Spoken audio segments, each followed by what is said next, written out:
சுலைமான் எப்படி பார்க்கறது? இப்போ முதல்வரனுடைய ஸ்டேட்மெண்ட் எப்படி எடுத்துக்கிறது? அதில் சூர்யா சொல்றது வந்து உங்களுக்கு முதல்ல கொள்கை தெளிவு இருந்தால் அந்த பிரச்சனையே இல்லை, இப்போ அந்த காம்பனண்ட்டை மட்டும் விட்டுட்டு மீதியை நாங்கள் கொடுப்போம் அவ்வளோதான் அப்படின்றதும்.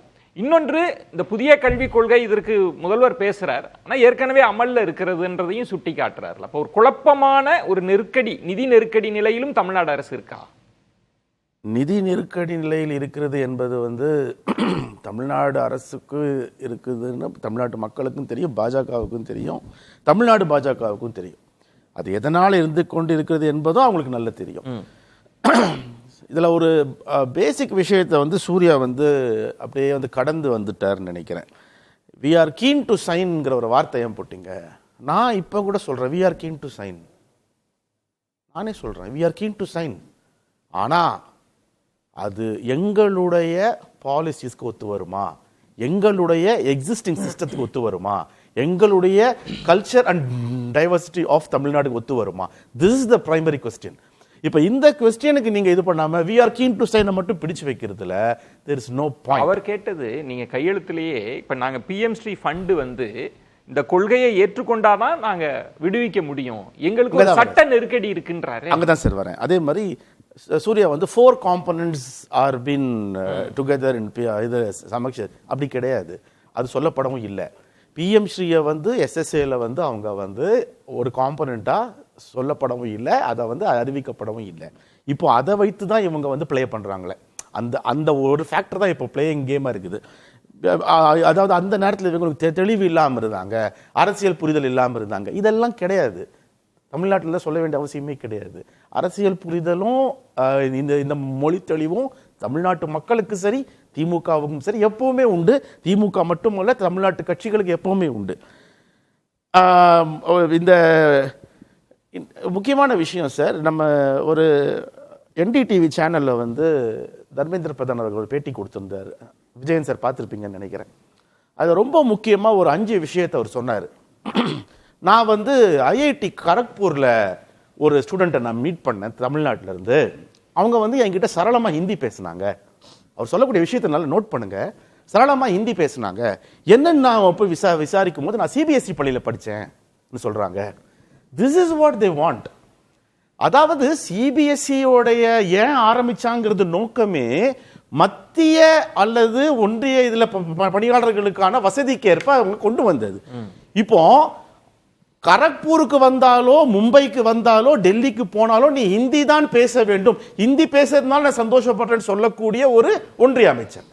ரெண்டாவது, நீங்க PMC அக்செப்ட் பண்ணி தான் ஆகணும், அப்போதான் வந்து சொபிஸ்டிகேட்டட் கிளாஸ் ரூம்ஸ் இருக்கும், டிஜிட்டல் போர்ட்ஸ் இருக்கும், கிளீன் பாத்ரூம்ஸ் இருக்கும். What is this?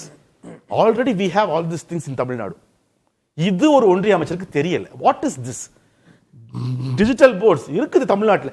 சார், தூத்துக்குடியில் இருக்கிற ஒரு சாதாரண பிரைமரி ஸ்கூலுக்கு போங்க sir, you can find a smart board. This is Tamil Nadu. இப்படிதான் இருந்துட்டு இருக்கோம் நாம. இவர் புதுசாக சொல்லிட்டு இருக்க டெக்னாலஜிக்கலி நாங்கள் இம்ப்ரூவ் ஸ்கூல்ஸ் கொடுக்க வரோம் PMC-ல. அதுதான் நாங்கள் கேட்கிறோம். why do we need this existing system?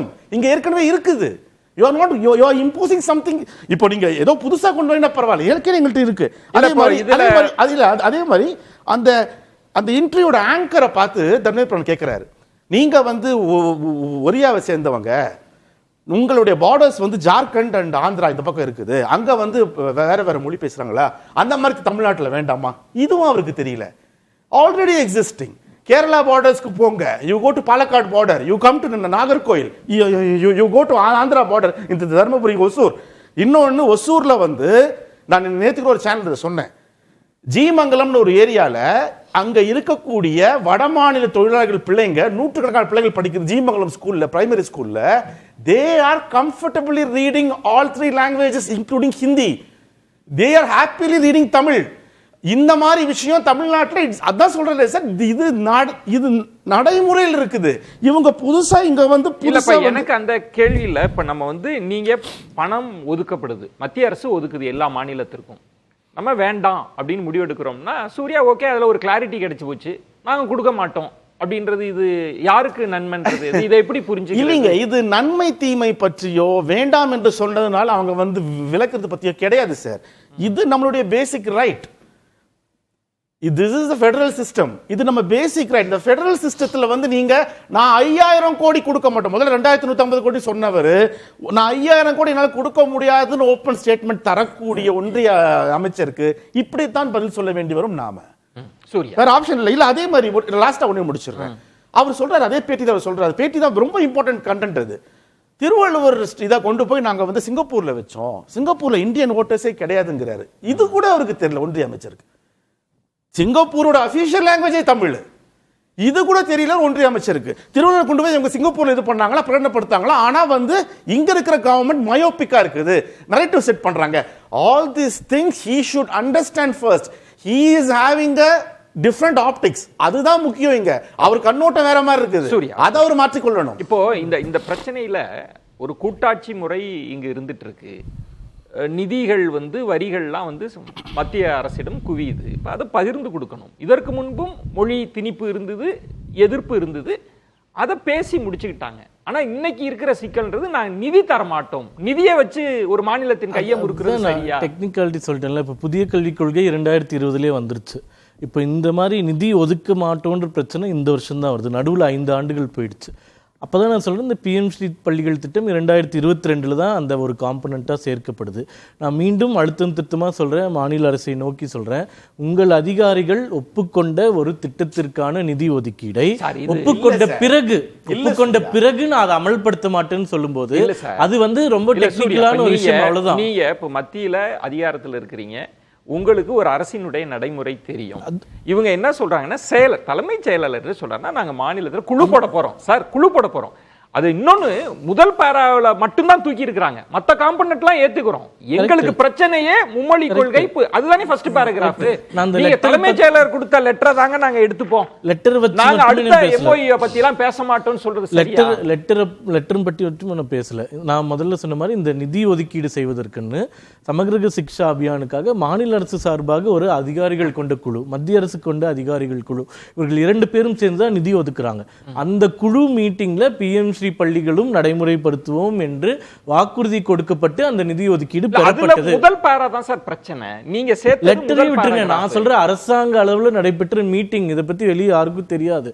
But அரசு நிர்வாகம் நிதி ஒதுக்குது எப்படின்னு நம்ம எப்படி புரிஞ்சுக்கிறது சூர்யா? இப்ப நீங்க வேண்டாங்க, உங்க நிதியே வேண்டாம் அப்படின்னா பாதிக்கப்படுறது யாரு? அதுக்கு ஏதாச்சும் ஒரு தீர்வு நிச்சயமா வரதான் போகுது, வராம இருக்க போறது கிடையாது. அதுதான் சூர்யா. என்னன்னா உங்க ஒன்றிய அமைச்சரே வந்து அதே பேட்டியில we are going to bring a collaborative formulaன்றாரு. இல்ல தமிழ்நாடு ஸ்பெஷலா அதுதான் அங்க செக்கே அதுதான். அவரே சொல்றார் பேட்டியில. அந்த ஆங்கருக்கு என்னன்னு கேக்குறாங்க, you will be knowing soon, we are going to plan a collaborative formulaங்கறாரு. சோ அந்த நிர்பந்தத்தை உங்களை தள்ளி இருக்கும் இல்லையா? நீங்க தமிழ்நாட்டுக்காக collaborative formula கொண்டு வந்து தான் ஆகணும். அவர் வாயாலே சொல்லிருக்காரு இல்லையா? that collaborative formula is not existing in any of the states இல்லையா? லோக்கலா நான் இந்த விஷயத்தை சொல்றேன். ஒன்னு செய்யறேன்னு சொல்லிட்டு நிதி ஒதுக்கீடு வாங்கிட்டீங்க, இப்போ அவங்க நிதி ஒதுக்கலன்றாங்க. இப்போ நாங்க லீகலா ஒப்பீனியன் இதுக்கு என்ன பண்றதுன்னு எங்களுக்கும் தெரியலன்றதுனால அதோட ஆப்ஷன்ஸ் எக்ஸ்ப்ளோர் பண்ணிருக்கோம். அதாவது ஒன்னு ஒத்துக்கிட்டு நிதி ஒதுக்கீடு வாங்கினாங்க, அதை பண்ண மாட்டேன்றாங்க. இது நிதி கொடுத்தாலும் பிரச்சனை.